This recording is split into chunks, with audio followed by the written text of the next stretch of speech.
message is that marami kaming mai-showcase na talent. At pag pinagsama-sama yon, for me, iba yung dating at sosobrahan pa namin yung dating sa mata at sa puso rin ng mga audience. 5, 6,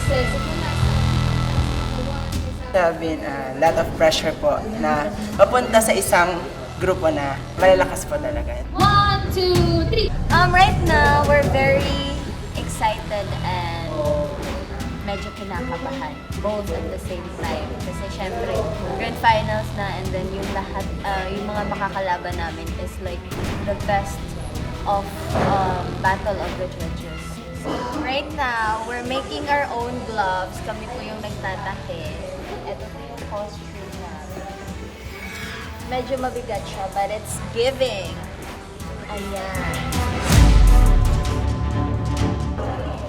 We're trying our best to like give the best piece na pwede namin i-offer sa audience. And at the same time, may showcase yung versatility namin as a dancer. And of course, may connect pa rin sa audience, which is, yun yung dapat abangan nila.